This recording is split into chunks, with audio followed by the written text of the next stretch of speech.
se retrouve dans le studio d'Elsaf Media pour News 93 avec Gilles Agege de Nogent. Il y a une chanson, hein, Nogent, du côté, Nogent-sur-Marne, fête du vin blanc, de Nogent. absolument. C'est ce qui a fait notre réputation pendant des dizaines et dizaines d'années. Alors avant d'aborder les commerces de centre-ville, etc., je me suis laissé dire que la piscine que vous avez à Nogent, pour l'instant, n'est pas accessible aux personnes en situation de handicap. C'est quoi ça? C'est pour moi un gros problème. C'est-à-dire qu'on a peut-être une des plus belles piscines du 94. Bon, alors bien sûr, il y a des travaux à faire. Il faut refaire les berges qui sont pas de bonne qualité. Il y a à peu près un budget de 2 millions rien que pour faire ça. On a un bassin extérieur qui est chauffé, mais ça pose des problèmes avec l'écologie. Chauffer un bassin en plein hiver, quelque part, c'est une sorte d'aberration. Donc moi, j'ai comme projet de couvrir le bassin extérieur et utiliser de la géothermie pour que ça soit on veut dire une énergie propre. Mais surtout, vous avez raison d'en parler, c'est qu'il faut savoir qu'à Nogent, il n'y a pas d'accessibilité à la piscine, comme d'ailleurs il n'y a pas d'accessibilité dans beaucoup d'autres établissements recevant du public. Et alors que normalement, on avait entre 2005 et 2025 pour tout mettre accessible. Et là, on est en 2026, rien n'est toujours fait. Et là, ça veut dire que quelqu'un qui est handicapé, une personne en situation de handicap, ne peut pas aller nager à Nogent. C'est quand même aberrant quand on sait que la piscine, c'est le premier sport recommandé quand on a des problèmes d'orthopédie. Ça fait partie de la thérapie. Exactement, les diabétiques, les handicapés, etc. Il n'y a rien de mieux que la piscine. Donc ça aussi, ça va être une de mes priorités, vraiment rendre la piscine accessible. Bon, ben, rendez-vous au bord de la piscine. Absolument. Il y a une piscine extrière. Piscine extérieure, piscine intérieure, on a une fosse à plongeon, on a un plongeoir, il n'y en a qu'un ou deux dans tout le 94, et il y a même de la plongée à Nogent. Donc non, on a ce qu'il faut, mais ça s'est trop dégradé. Voilà, bon, rendez-vous au bord de la piscine au printemps. Parlons avec des commerces de commerces. proximité. Alors c'est vrai qu'à Nogent, comme dans beaucoup d'endroits, les commerces de centre-ville, c'est pas ça. Ouais, enfin, alors, je me rappelle une époque, il y a quelques dizaines d'années, quand un bail se vendait, il était vendu dans la journée, quoi. Ouais. Donc maintenant, alors, on ne peut pas accuser nos gens de tout. Il y a quand même un problème au niveau des commerces, au niveau national. Bon, ça, ok, on ne va pas y revenir. La seule chose, c'est qu'on peut se dire que dans d'autres villes voisines, comme par exemple Vincennes, le commerce fonctionne à 100%. Alors, le but, c'est pas de me comparer à Vincennes. Les choses ne sont pas comparables, c'est différent.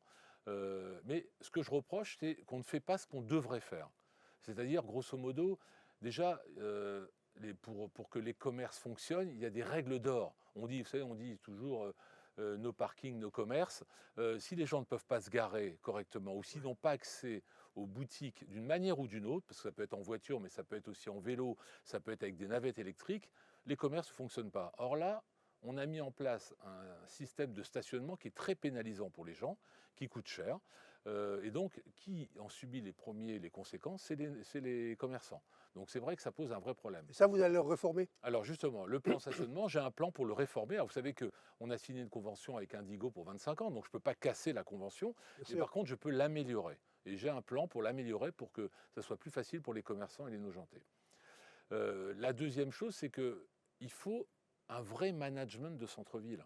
Quand je dis un vrai management de centre-ville, c'est d'abord faire un audit des commerces, se dire voilà, un exemple, à Nogent, moi en tant qu'homme, je ne peux pas m'habiller. Voilà, c'est tout simple. Un homme a du mal à s'habiller à Nogent, il n'y a pas de magasin pour hommes. Il n'y a pas une boutique de fringues pour hommes à Non, Nogent qui tienne la route?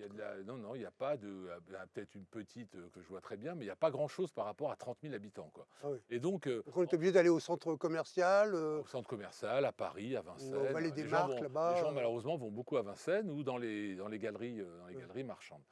Et donc, il faut faire un audit. Il y a beaucoup de villes comme ça. Hein. Oui, absolument. Mais il faut faire un audit. C'est-à-dire où il y a des sociétés qui sont là, qui vous font une audit en disant, voilà, dans telle rue, il faut tel commerce. Il manque tel commerce. Selon les catégories socio-professionnelles de nos gens, il manque une boutique de luxe comme ça. Il manque des vêtements moyenne gamme pour d'autres parties de nos gens, etc.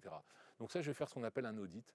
Et ensuite, on va embaucher un manager de centre-ville ou réaffecter celui qu'on a avec un nouveau travail différent. On va le remanager pour dire, voilà, il faut suivre ce qui a été déterminé pour refaire partir le commerce. Alors, il y a une union des commerçants qui fait ce qu'elle peut, je ne la dénigre pas du tout, mais ils ne sont pas, pour moi, ils sont insuffisamment aidés.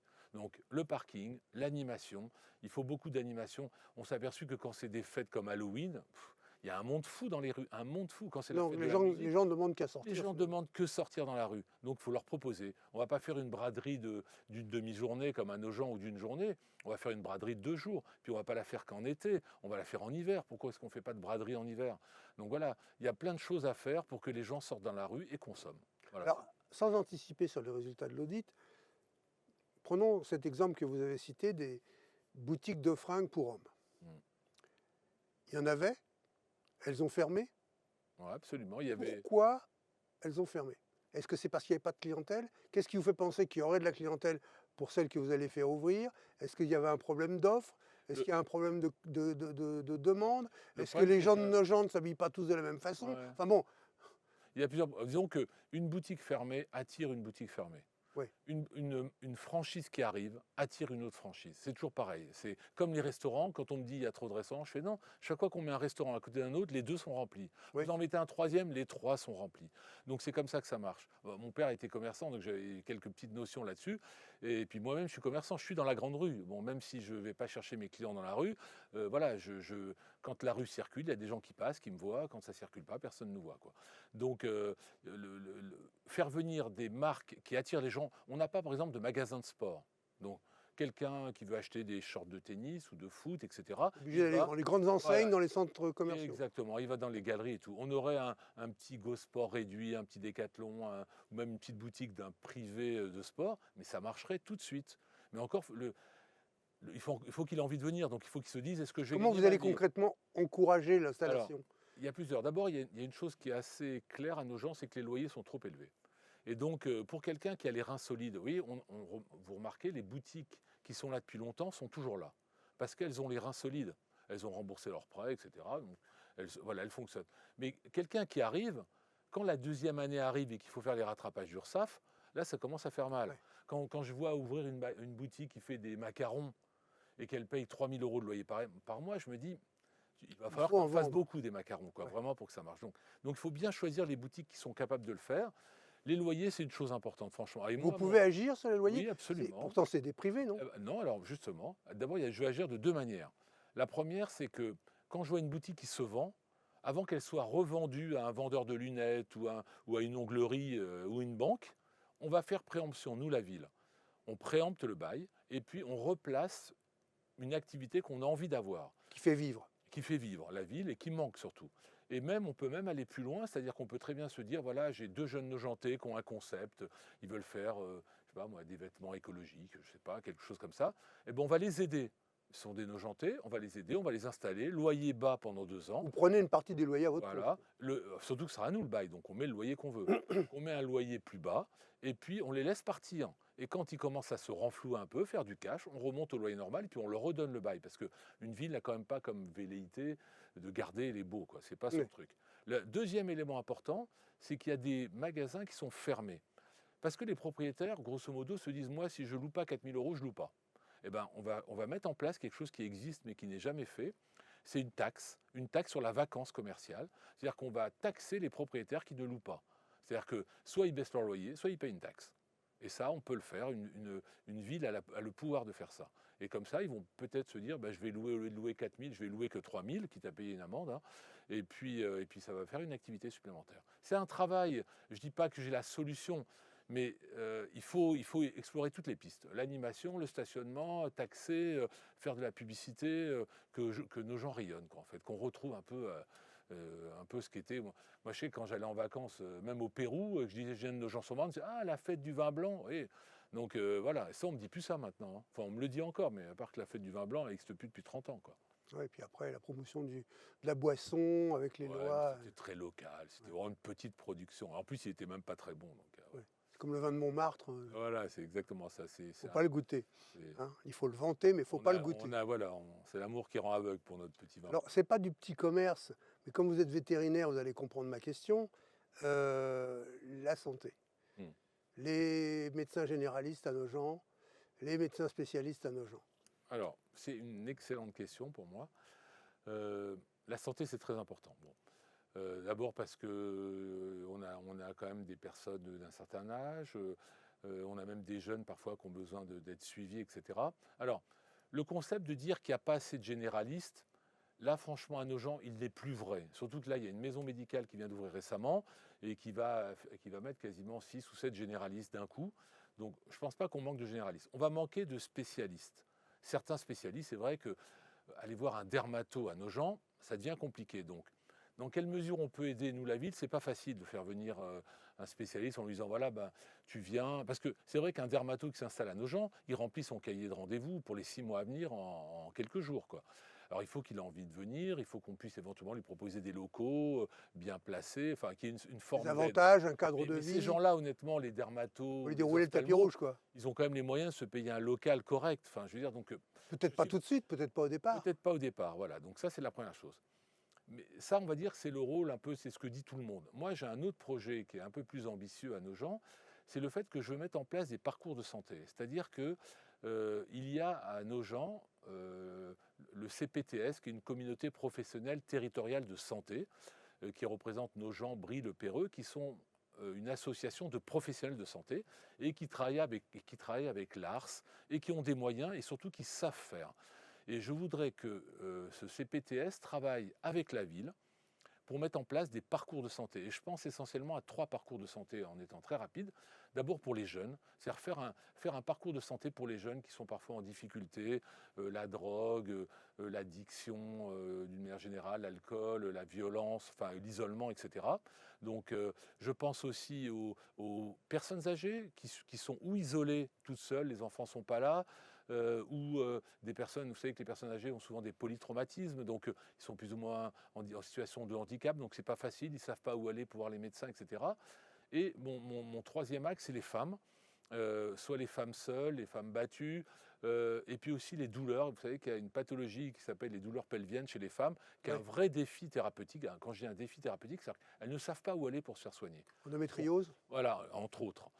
Et donc, ce que j'aimerais, c'est que ces 3 populations, en fait, soient aidées par la ville, avec le CPTS, avec la ville, mais aussi avec le Centre communal d'action sociale à Nogent pour les personnes âgées, avec les associations pour les jeunes, avec des médecins, avec des kinés, et que la ville ait un parcours santé pour ces gens-là. Voilà, ça c'est mon ambition. Intéressant, un parcours santé sécurité, par exemple des logements pour C'est des ça. femmes qui sont battues ou harcelées pour qu'elles Alors, puissent se réfugier. oui, ça éventuellement, enfin ça sort un peu du cadre santé, ça c'est plutôt de la protection. C'est Ouais. vrai que faire des logements étudiants ou faire des logements de femmes seules, c'est très bien pour 2 raisons. D'abord parce qu'on rend un vrai service et deuxièmement aussi ça fait partie des logements sociaux. Vous savez, on dit toujours il n'y a pas assez de logements sociaux, ça fait partie des logements sociaux. Donc c'est important d'en faire, mais je pense surtout au point de vue médical, c'est-à-dire que ces gens-là ne sont pas perdus. Voilà. Mmh. Un Une femme jeune, qui un jeune peut être subit perdu. des violences, qui a 2 enfants, Voilà, elle elle ne ne sait sait pas pas où elle aller. sait pas où aller. Exactement. Et puis Donc là, moi, je pense que les villes, et je ne constate nulle part, c'est leur travail. devraient prévoir un hébergement. Il y a des villes qui le font. Nous-mêmes, à Nogent, on a déjà un endroit où on a des logements pour femmes battues. Mais voilà. Mais je parlais surtout aussi des les défis thérapeutiques de Bah femmes oui. qui sont seules et qui ne savent pas où aller se faire soigner. Une femme qui a une douleur pelvienne, elle peut voir 10 spécialistes avant de comprendre ce qu'elle a, quoi. Et c'est ça qu'on veut essayer d'éviter. On va fermer le volet, il y aurait tant à dire, Voilà. hein. Pour rester 3 heures là. Le volet de la revitalisation de la ville, et puis on va aborder dans la troisième partie de l'émission, ça passe vite, hein, Ouais. tout ce qui est territoire intergénérationnel. Il y a un dénominateur commun quand même qui apparaît dans tout ce que vous dites, dans tout ce que vous faites, qui n'est pas un quatrième volet, c'est l'espèce de co-construction de la gestion de la ville, une espèce de transparence permanente Permanent. que vous voulez donner dans tout ce que vous allez faire. Ah, je- Comment vous allez vous organiser par rapport à Alors, ça? moi, Comment je les suis un- décisions vont être prises? Ouais, alors moi, je suis un partisan de ce qu'on appelle les PPI, plans pluriannuels d'investissement. Ce qui n'est jamais fait à Nogent, ça a été fait qu'une seule fois pour le stadium.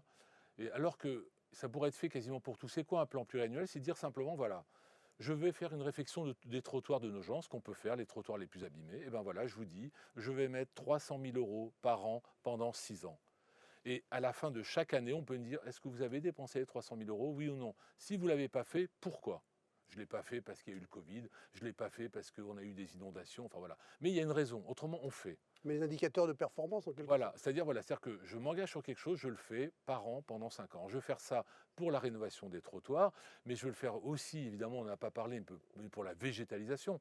On a une ville quand même qui est très bétonnée, donc il y a des endroits, ce qu'on appelle des hotspots, où la température peut monter à 41 à Nogent. Donc je veux végétaliser ces endroits-là, planter des arbres, mettre des fontaines d'eau. Comme je dis souvent, pour avoir une image, je veux faire monter la Marne au centre-ville, quoi, voilà. Donc c'est ce que j'ai envie de faire. Et ça, c'est sous forme de plan pluriannuel. Et les deux gens. Les ralentisseurs à proximité des sorties Ah, d'école. bien sûr, je veux faire plus que des ralentisseurs, je veux même faire des espaces de sécurité autour des écoles. Parce que moi, je me rappelle, quand je sortais de l'école, je courais.